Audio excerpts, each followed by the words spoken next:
Welcome again, everyone. This podcast, we're going to be talking to Mairi Sutherland, who is an independent filmmaker. 20 years ago, she made a film called The Red Rose, which is about Robbie Burns. And this film, The Red Rose, although it was 20 odd years old, it's still finding audiences. Hello, welcome to our guest, Mairi Sutherland. I'm delighted to have you with us, Mairi. Tell us a bit about yourself. Well, I'm from Dumfries and Galloway. I'm quite old now. I've worked in the film industry for 20 years.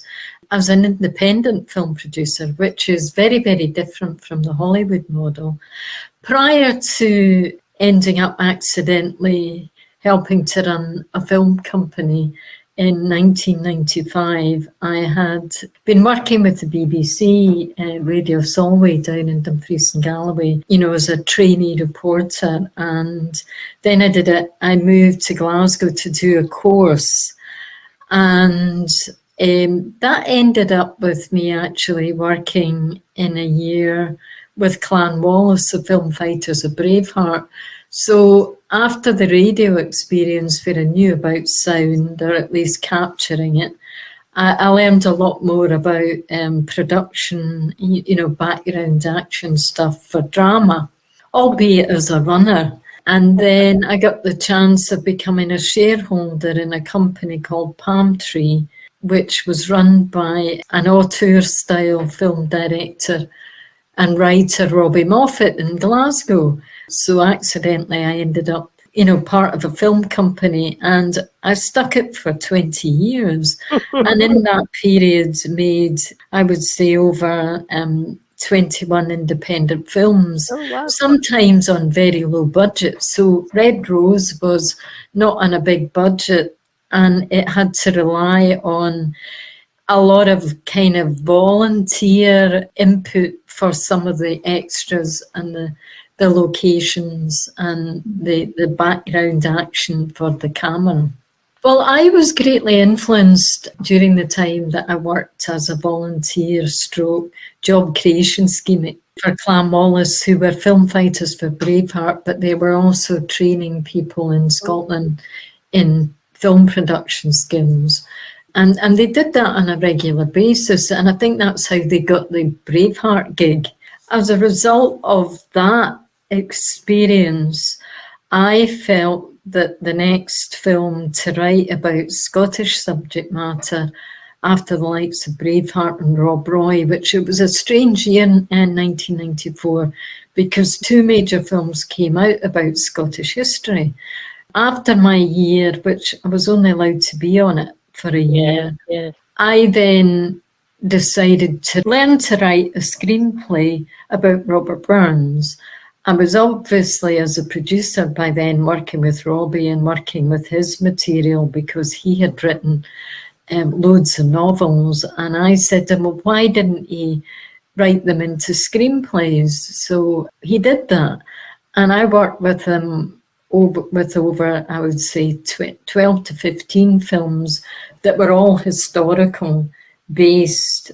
And it took me a while to write Red Rose. Actually, it took about 5 years because I was working in between. And so that's how we ended up doing historical materials because I was interested in that.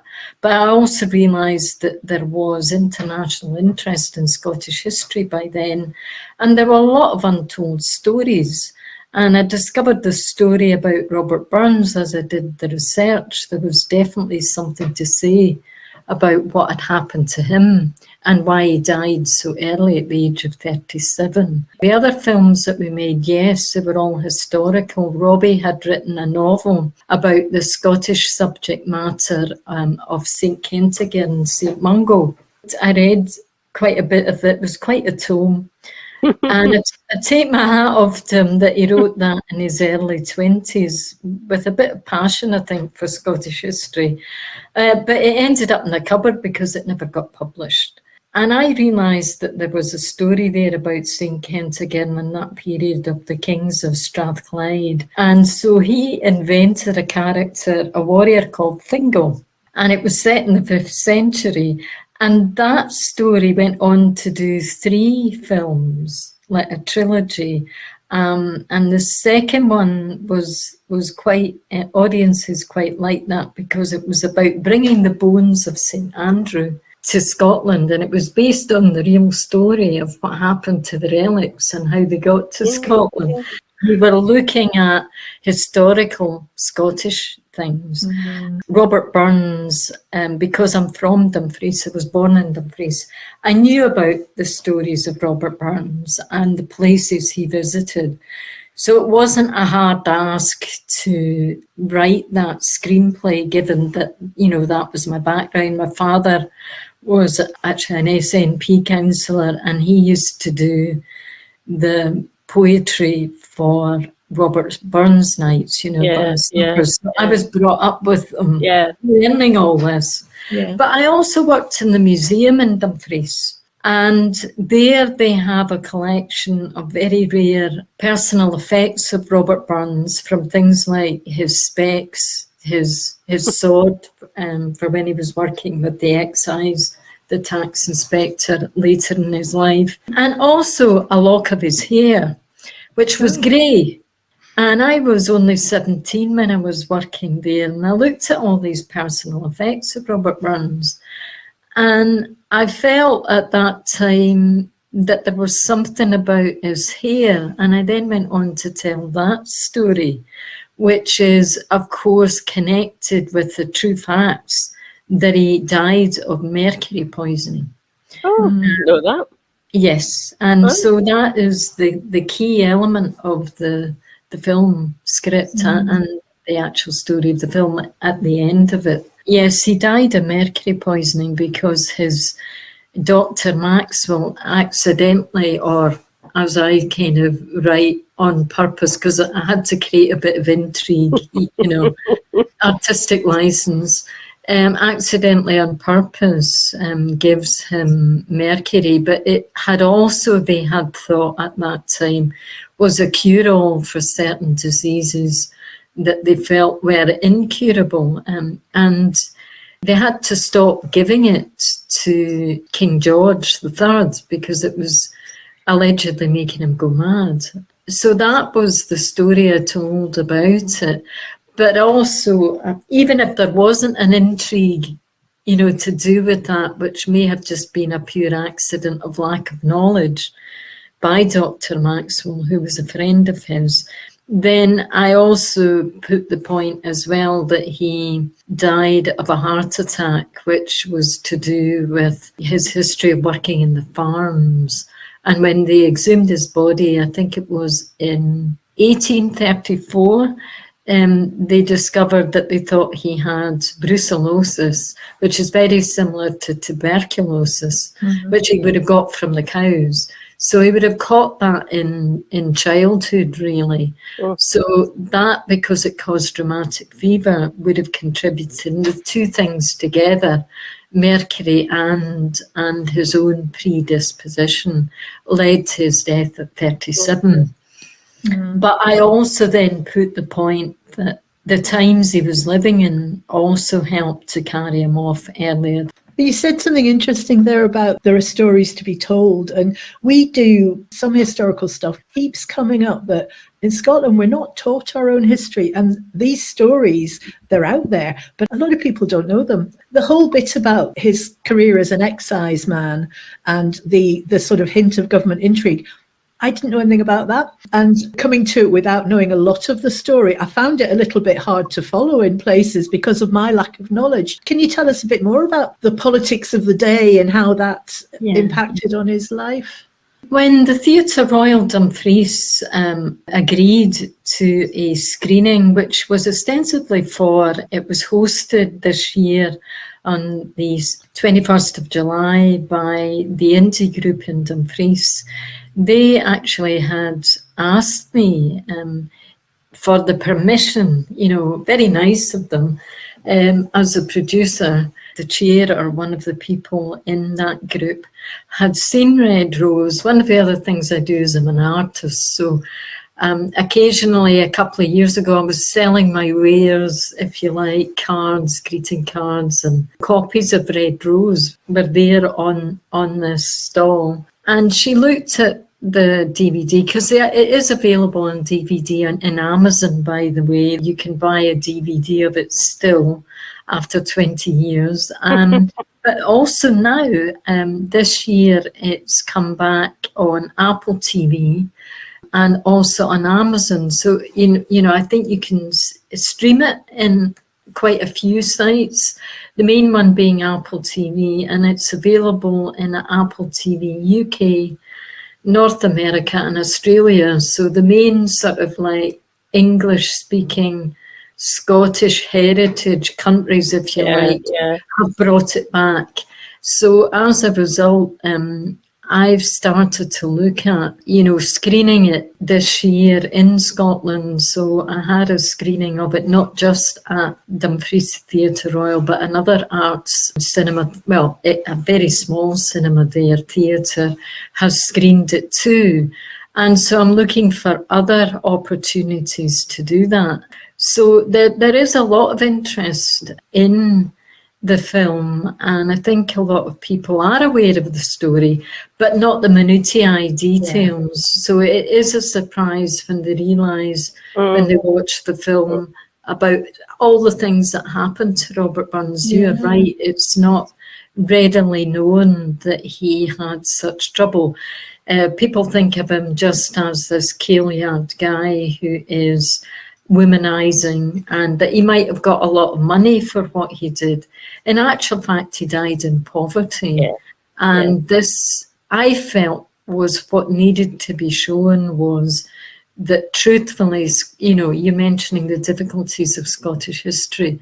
A lot of things are skimmed over, even in schools, and the full picture is not told about how difficult it was for people like Robert Burns just to have a say, and how back in the day during the French Revolution, I think it was the first stab that the government realised they had to be scared of the people.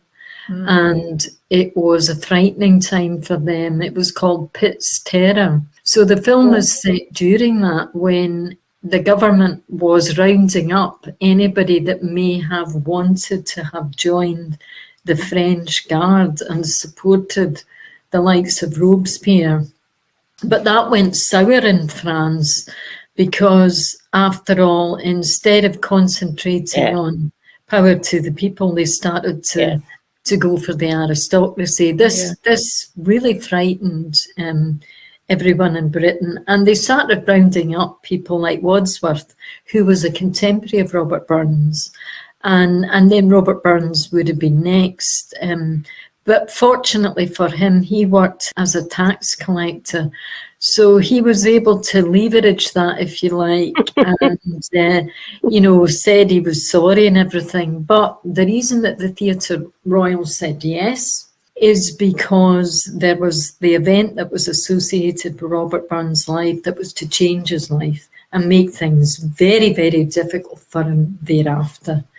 And probably contributed to his early death is that he, during the opening night of the Theatre Royal Dumfries, of which he was invited to do one of the poems, and he had written for that evening a special poem, The Rights of Women, that was put forward by the then famous actress, Miss Fontanelle. And things went okay at the beginning of that event, but then suddenly after the As You Like It, which was, you know, the play by Shakespeare, the audience had to say, well, kind of had to do the regular thing, which was say the anthem to King George at the time. And it didn't go very well, because what happened is that Robert Burns decided, I think he had maybe misjudged the atmosphere, but not with the common people, obviously. He hadn't misjudged that. He sat down for the national anthem. He didn't stand up Yes, and this spark, obviously, I mean, we think that's common nowadays, but back then that was practically a seditious thing to do. A lot of people in Scotland who are SNP are, you'll see them at the tattoo when the anthem comes up in Edinburgh, and they don't stand, and nobody is looking round and booing at them or making any judgment, because I think we live in a democracy now, but we have to thank people like Robert Burns for that, actually, in his poetry that was very much about one man, one vote, the common people, etc. Yeah. But anyway, let's go back to the theatre and why they screened it this year. That event took place there, where after he refused to stand for the national anthem, there was a riot. All true, by the way. And little known, not, as you are right, not described in a lot of the accessible history books about them. But the Theatre Royal knew that, because they're doing a special tours now about the history of the theatre, because it's the oldest theatre in Scotland. So it comes with a bit of pedigree. And and it was set up in 1792 during the height on the start of the French Revolution. So it was a difficult time for a theatre to start. So once the riot kicked off, the common people, the rabble, if you like, started singing Ça ira. And Ça ira is the song of the French Revolution, which is basically, it was a challenge. So after that, they tried to clamp down and crack down on Robert Burns, because they realised they couldn't have him speaking to the common people, because his ideas might incite them to further behaviour like that. So after that, it was very difficult. It was put to him by his bosses, the excise bosses. It was his job, it was his family, or it was his poetry. Once something had to give, something was going to go. And he did have a chance to escape it, because Maria Riddell, I'm telling the plot to the film. It's all right. That's okay. Anyway, but it's so complicated. I don't want to carry on with that, because that's one of the side stories that comes out in the film, and how it all sort of weaves into each other. Yeah. Who was Maria Riddell? Well, she was an aristocrat who had taken to Robert Burns. Like many, he did have a lot of lovers and, female sidekicks. It was never truly verified if he had a relationship with her, and many of the others, like Jean Lorimer and Clorinda. Yes, I think it was probably likely, given the amount of poems that were written between him and Clorinda. That one sounds like it would be plausible. But obviously the thing is, he was playing to the audience. So there's a bit of an actor, if you like, in Robert Burns, in that obviously the theatre show at the Theatre Royal shows that he had an aspect, he knew that he had to dramatise things. So a lot of his love poetry is dramatised. But Maria was the one who, at the end of his life, tried to save his life. And she also tried to help out by petitioning a few people in government about, what was happening with him. And she tried to get him a job with the Evening Chronicle in London. Now, what's interesting is he could have had that job, but instead of doing that, he decided that Jean needed his help, and his 9 children, of which he had by then, needed his pension as an exciseman. So he opted to carry on, and that may have contributed to his death, because if he had become a journalist and writer for the Evening Chronicle in London, he might have had a longer life. So it tries to look at all the real reasons as to why.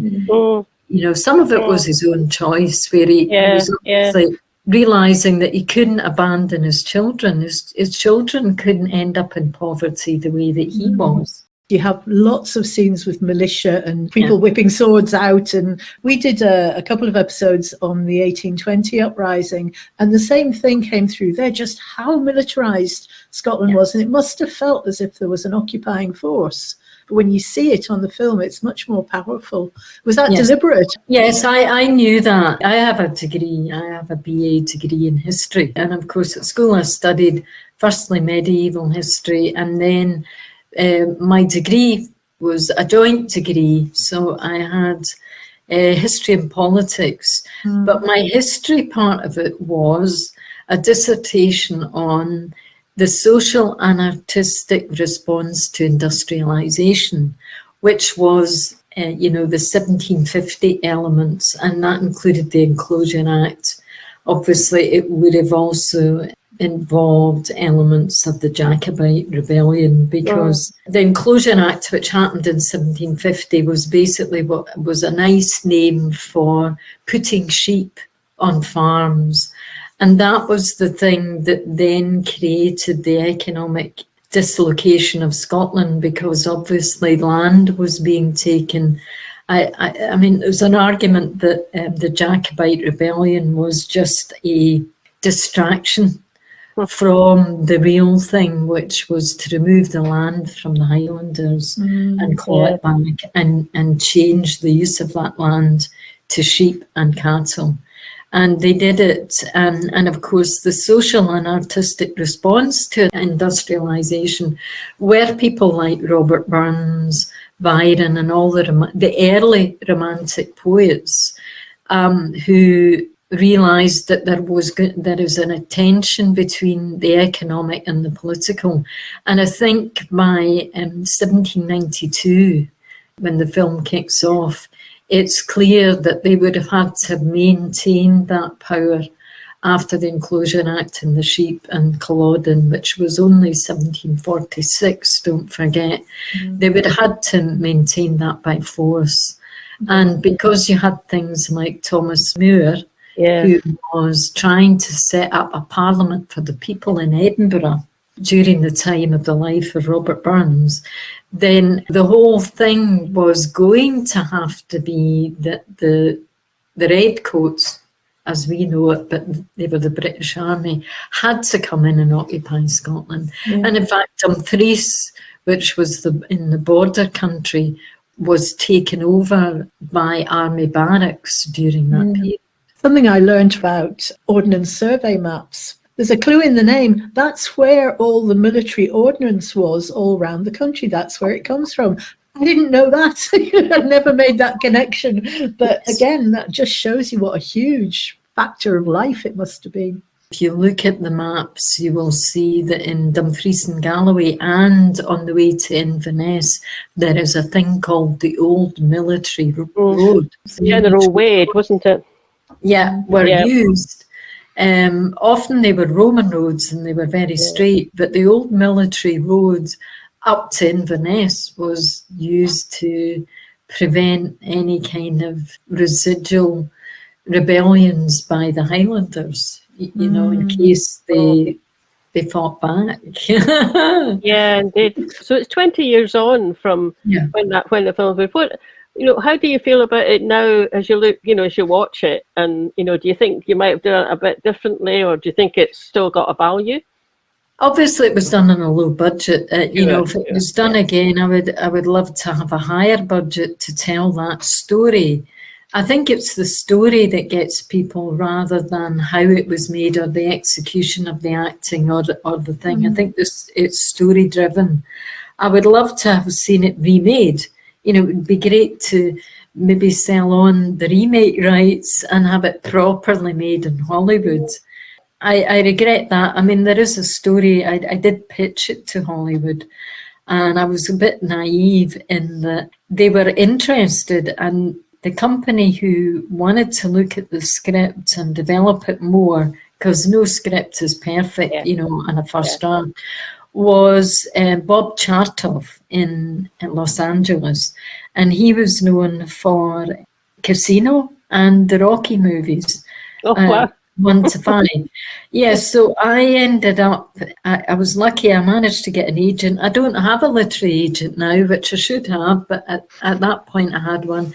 And he was able to make the introduction to Bob Chartoff. And I worked for a year with Lynn Hindy, who was the development officer. And there's a version of Red Rose, which is their interest in Robert Burns, which actually I didn't understand their point of view. They didn't like his womanizing, so they wanted that all taken out of the story. And eventually, after a year of working with them, I realised as a Scottish person and somebody, you know, who wanted to write the truth about Robert Burns, I couldn't take out elements of his life, even the bad things. Like, for example, in the film and in true life, he got, for example, Annie Park pregnant, and Jean Armour gets to know about it, and she takes the child into her own home and looks after that child. Now, that's truthful. That's what happened. But Hollywood didn't like that. So, yeah, I know. So although I had my break, if I had said to them, yes, I'm happy that they make a kind of, although I wouldn't have used these words, but in my head I was thinking Hollywood style, sterilised version of Robert Burns, then I think it would have been made and I would have been paid a handsome fee. I certainly wouldn't have been allowed to produce it. Somebody, you know, obviously he would have produced it and it would have been directed by actually John Boorman. So that was my break. But because at the time I was naive and I didn't really understand all the, you know, the background to it. Is that the only choice then? A low budget indie film, or you have to go to Hollywood? Is there nothing by the way of Scottish film industry at all? Is that the choice?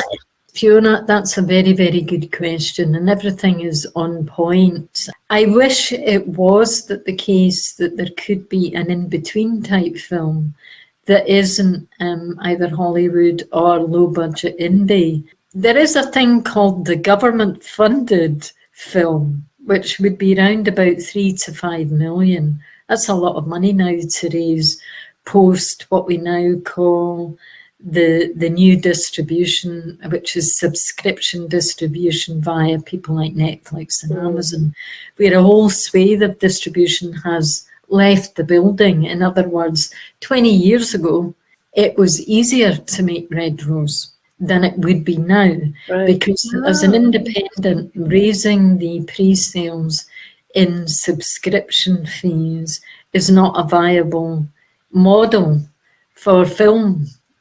So everybody's complaining about that, and writers, you know, the writer's strike and the actor's strike was in Hollywood was all to do with this change in the economy.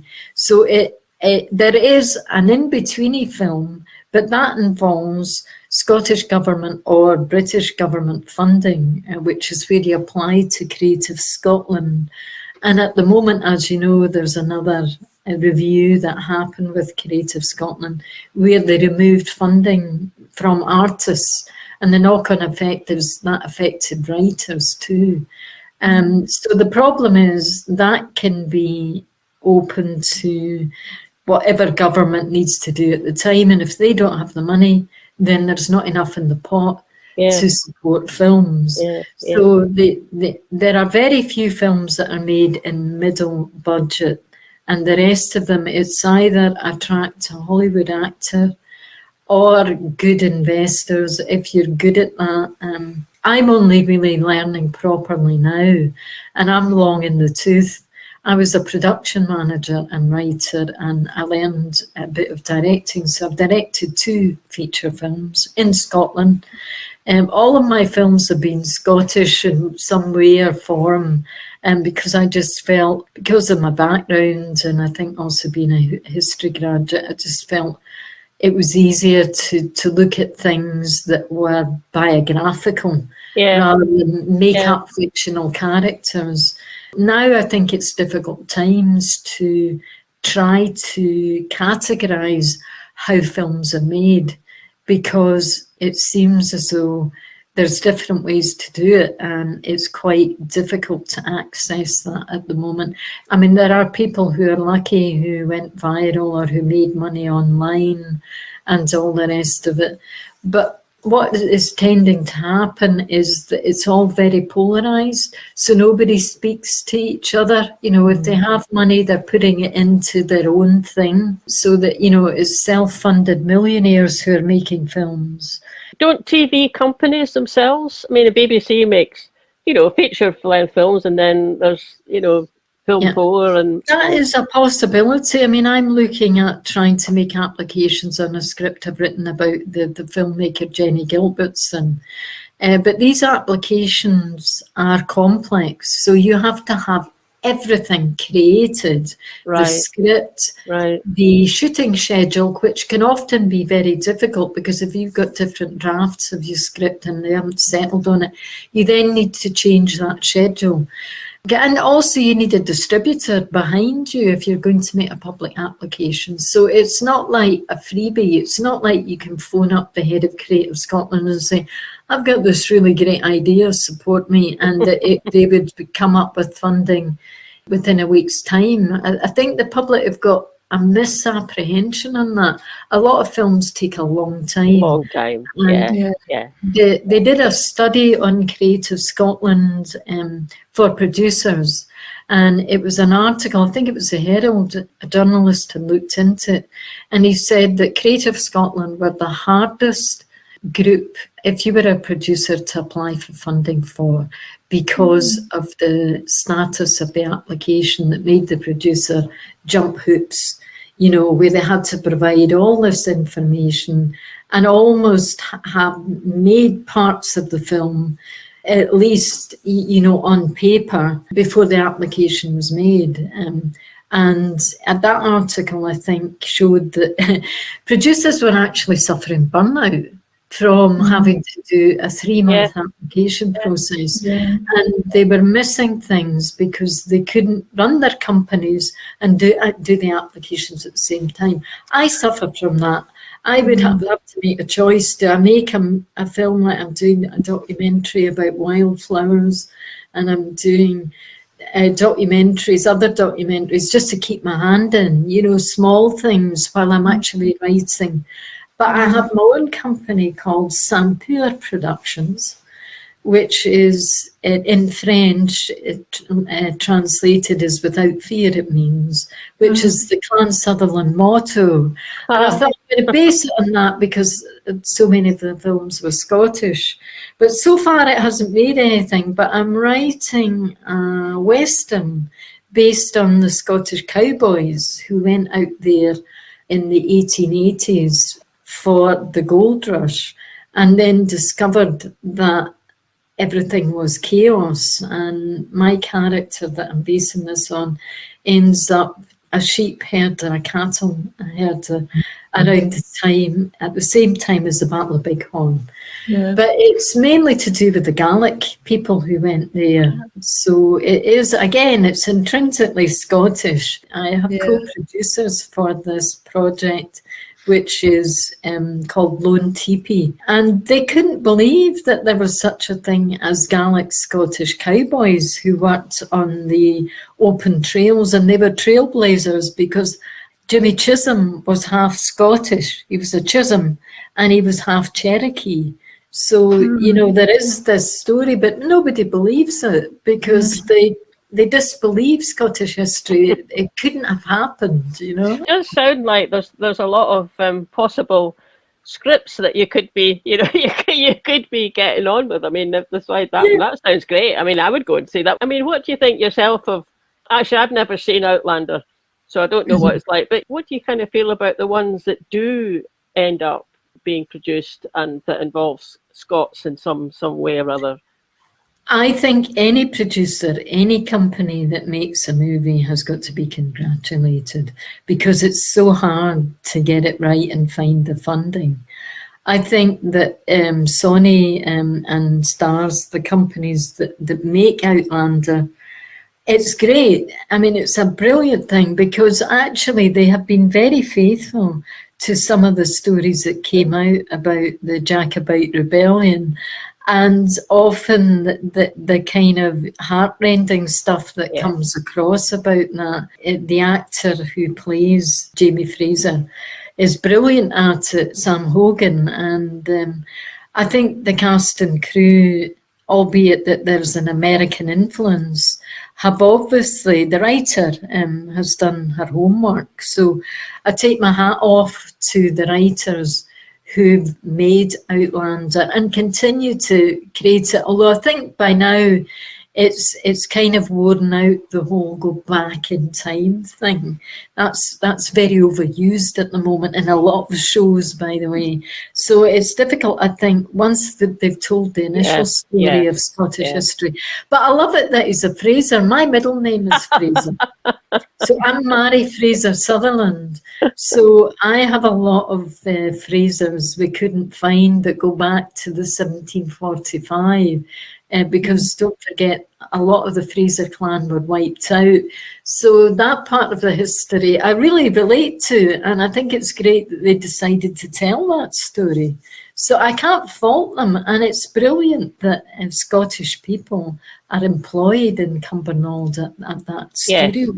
Yeah. You know, that is a brilliant development, and I just hope it continues. I know that there have been difficulties in keeping the show going just for that reason, because it's hard to, you start overwriting things and it's then fans get annoyed because they've heard that story before. So I think it might be difficult for them to keep sustaining it. But then again, maybe they will, you know, it'd be good. I think it's very good for Scotland. Any films that people can get funded from Creative Scotland, if they can, or any other bodies, if they're able to meet the criteria, that's brilliant. It's just very hard to make films. You know, you can't just press a button and it all happens. You've got to take time to get the right people involved. And I mean, if you've got a really good story, if that's what grabs people's attention, the folk who've maybe got the money or, you know, the skills, really, that. And I mean, it's just intriguing, isn't it, to think that there's maybe quite a lot of really good stories about that have happened, actual things that have happened in Scotland, and that, you know, that haven't made it yet to any kind of screen, never mind the big screen. There's so many stories. I mean, I'm of that generation, Mairi, that didn't get taught any Scottish history at school. Now, the time my daughter was in school, they did get a bit, not a lot, but a bit. So anything I know, I've just picked up out of interest myself, you know, and the more we could do to make it stories like that more widely known in a form that kind of isn't too demanding in a certain way, because we all like watching a good film, don't we? You know, it's not like having to go to the library and get a book out or a history book of some sort. But so let's hope that you carry on doing it. And so you were saying at the very beginning that you're looking for places to maybe have showings of the Red Rose. Yeah, and people are not saying no, you know, they're saying yes. So I'm hoping the next one will be at Catstrand in Galloway, which is they're an art gallery, but also a theatre. And they want to screen it in Robert Burns Night 2025. So I'm lucky, really, because I think I'm going to sort of extend the anniversary a little bit. It took me in surprise. I didn't realise the interest in it when they screened it at the Theatre Royal. And it's now I realise, well, I should get on the bandwagon because it's a good thing. And it lets people know that I'm still alive and kicking after 20 years. But aside from that, also, there is public interest. So I'm writing to lots of the arts centres, and if you're able to get it out to them as well, or anybody who's listening who wants a special screening for just all of the reasons we've outlined about the history of things, or maybe they have a connection with Robert Burns. Unfortunately for me, last year I was able to help Palm Tree, which is a company that I've worked with Robbie with, distribute Nessie, the film, and it ended up into 10 cinemas. So I'm hoping to sort of revisit some of the cinemas and ask them and just say, well, what do you think? Would you like a screening of it either before Christmas as part of this anniversary year, or would you like to do it next year again? And what is very interesting is that the Theatre Royal, technically, although I'm involved in trying to get the minutiae, I think they will screen it again on the 21st of July, which is the anniversary of Robert Burns' death next year. And I was anxious to say to them, well, they, you know, Palm Tree or me as the writer would give them the rights to screen it in perpetuity every year for their funds. Rather than us making money out of it, because the theatre is associated with Robert Burns. So I'm in the middle of trying to negotiate that properly and you know, get them to write it down. I've had a verbal that yes, they want to screen it next year. And of course that would mean we'll do it all over again, which I'm excited about, because I think it should have been screened every year on the 21st of July. And because the theatre is extending their tours and the story about Robert Burns there is part of the history, I think that's all power to the elbow. So if I can do something to support them, and if the film tickets can help them with their stuff, that's great. So I've got plans for Robert Burns, and I'm looking for other cinemas to take it on for next year too. You know, when sometimes it's a small cinema, so there's a showing of a film, and then someone, in this case, this would be you, I'm thinking, you know, who obviously was part and parcel of getting it underway and producing it and creating it, is there afterwards just to talk a bit about it for a question and answer. I mean, people really like that. And you've obviously got stories that you can tell that partly they're maybe to do with making the film, but they're also maybe to do with the subject matter as well. So hopefully that happens, and good luck with it. Well, I'd like to offer that too. Genuinely, with Robert Burns, I do know about him. And actually, I taught it for 2 years at the Lifelong Learning Department in Strathclyde. So I have a whole course on Robert Burns. But if you like the alternative, Robert Burns. Documentary series. Honestly, well, you can see I can talk for an hour about Robert Burns. You can't stop me, is the problem. We certainly enjoyed talking to Mairi, and we hope she enjoyed talking to us. And if there's any other budding Scottish filmmakers out there with a movie to plug or wanting to come on and talk to us about their experiences, do that, because we're really interested in contemporary Scottish culture, as well as our history, as well as activism, as well as independence. Yeah, get in touch. And thanks for listening, everybody. We'll be back again next week at the normal time. Bye now.